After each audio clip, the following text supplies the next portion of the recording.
అరుణాచల్ ప్రదేశ్లో ప్రకృతి ప్రకోపించింది.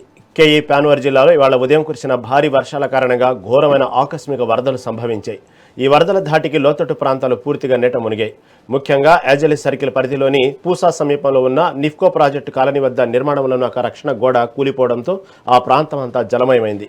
ఈ ప్రమాదంలో కనీసం 18 ఏళ్లు తీవ్రంగా దెబ్బతినగా 3 వ్యక్తులు గల్లంతైనట్లు రాష్ట్ర విపత్తు నిర్వహణ శాఖ కార్యదర్శి డాని సులు వెల్లడించారు.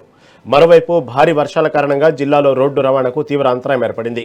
పోటీన్ హోజ్ సమీపంలోని జాతీయ రహదారిపై 3 చోట్ల కొండ చర్యలు విరిగిపడటంతో వాహనాల రాకపోకలు పూర్తిగా నిలిచిపోయాయి. దీంతో పలువురు ప్రయాణికులు అక్కడే చిక్కుకుపోయారు.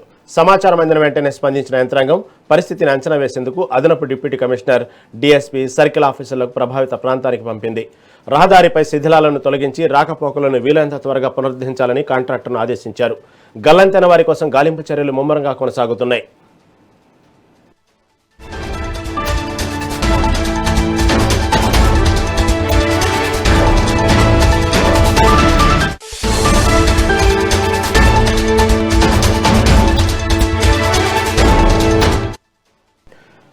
అరుణాచల్ ప్రదేశ్లో ప్రకృతి ప్రకోపించింది. కేఈ ప్యాన్వర్ జిల్లాలో ఇవాళ ఉదయం కురిసిన భారీ వర్షాల కారణంగా ఘోరమైన ఆకస్మిక వరదలు సంభవించాయి. ఈ వరదల ధాటికి లోతట్టు ప్రాంతాలు పూర్తిగా నీట మునిగిపోయాయి. ముఖ్యంగా యాజలి సర్కిల్ పరిధిలోని పూసా సమీపంలో ఉన్న నిఫ్కో ప్రాజెక్టు కాలనీ వద్ద నిర్మాణంలో ఉన్న ఒక రక్షణ గోడ కూలిపోవడంతో ఆ ప్రాంతమంతా జలమయమైంది. ఈ ప్రమాదంలో కనీసం 18 ఏళ్లు తీవ్రంగా దెబ్బతినగా 3 వ్యక్తులు గల్లంతైనట్లు రాష్ట్ర విపత్తు నిర్వహణ శాఖ కార్యదర్శి డాని సులు వెల్లడించారు. మరోవైపు భారీ వర్షాల కారణంగా జిల్లాలో రోడ్డు రవాణాకు తీవ్ర అంతరాయం ఏర్పడింది. పోటీన్ హోజ్ సమీపంలోని జాతీయ రహదారిపై 3 చోట్ల కొండ చర్యలు విరిగిపడటంతో వాహనాల రాకపోకలు పూర్తిగా నిలిచిపోయాయి. దీంతో పలువురు ప్రయాణికులు అక్కడే చిక్కుకుపోయారు.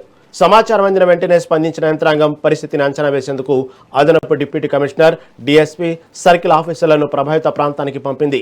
రహదారిపై శిథిలాలను తొలగించి రాకపోకలను వీలైనంత త్వరగా పునరుద్ధరించాలని కాంట్రాక్టర్లను ఆదేశించారు. గల్లంతైన వారి కోసం గాలింపు చర్యలు ముమ్మరంగా కొనసాగుతున్నాయి.